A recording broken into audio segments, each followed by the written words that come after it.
Hello යාළුවනේ ඔයාලා හැමෝම සාදරයෙන් පිළිගන්නවා රුවන් ටෙක් YouTube channel එකට. අද වීඩියෝ අපි කතා කරන්න යන්නේ පරණ iPhone වලට apps download කරන්න බැරි වෙන්නේ ඇයි? ඒකට solution එකක් තියෙනවා. අද වීඩියෝ අපි කතා කරනවා safe method ඒ වගේම real fake method ගැන. මේ හැමදේම මම කටියට explain කරලා දෙන්න clear විදියට. වීඩියෝ අවසාන වෙනකම් බලන්න ටිකක්වත් skip කරන්න එපා. මුලින්ම බලමු ඇයි මෙහෙම ප්‍රශ්නයක් එන්නේ කියලා. Apple company එක අලුත් iPhone අලුත් iOS version release කරනකොට app develop කරන අය එහෙම නැත්නම් app නිර්මාණය කරන අය අලුත් iOS version එක support කරන apps හදනවා. ඒ නිසා iPhone 5, 5X, 6 වගේ phone වල iOS එක 12 and 13 වලින් නතර වෙලා තියෙනවා. ඒ නිසා App Store එකෙන් app එක delete install වෙන්නේ නැහැ. මේක phone එකේ fault එකක් නෙමෙයි software limitation එක. දැන් main solution එකට යමු. මේක තමයි Apple official allow කරලා තියෙන safe method එක. ඔයාට අලුත් iPhone එකක්, iPad එකක් නැත්නම් PC එකක් තියෙනවා නම් ඒක use කරන්න. ඒ device එකට ඔයාගේ Apple ID එකේ log වෙන්න. App Store එක open කරලා ඔයාට ඕනි app එක search කරන්න. ඊට පස්සේ download කරන්න. මේක install වෙන්න ඕනි නැහැ. දැන් පරණ iPhone එක ගන්න.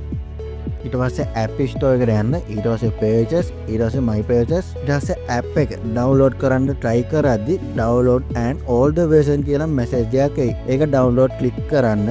බලන්න දැන් ඔයාට app එක පරණ version එකක් install වෙයි. හැබැයි developer කියන පරණ version එකට support කරලා තියෙන්න ඕනේ. ඊළඟ method එක තමයි app install නොකර web browser එකෙන් app එකක් වගේ use කරන trick එකක්. ඔයා මුලින්ම Safari open කරන්න. ඊට පස්සේ Facebook, YouTube වගේ site එකකට යන්න. දැන් share button එක click කරන්න. ඊට පස්සේ add to home screen button එකට click කරන්න.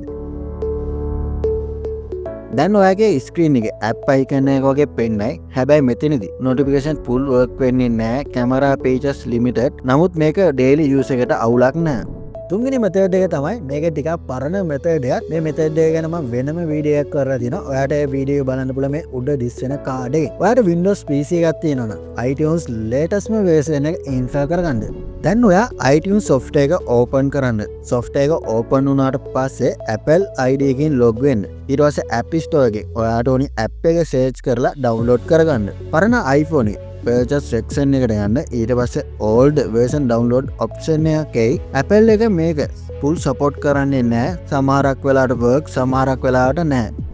අන්තිම method එක dangerous method එකක්. ඔයාලා හැමතැනම දැකලා ඇති IPA file download කරන්න, ඒ වගේම third party app store use කරන්න, ඒ වගේම jailbreak කරන්න කියලා තියෙනවා. මේවා virus risks, ඒ වගේම Apple ID ban වෙන්න පුළුවන්, ඒ වගේම phone dead වෙන්න පුළුවන්. ඒ නිසා මම මේ method එක නම් recommend කරන්නේ නැහැ. අන්තිම කියන්න තියෙන්නේ ඕනෑම iPhone එකට ඕනෑම app එකක් download කරන්න බෑ. හැබැයි compatible app නම් safe විදියට use කරන්න පුළුවන්. ඔයාට මේ වීඩියෝ useful නම් like කරන්න, share කරන්න, subscribe කරන්න. ඒ වගේ comment section එකේ ඔයාගේ phone model එක comment එකක් දාන්න. එහෙනම් මේ වගේ තවත් ලස්සන වීඩියෝ අපි හමු වෙමු.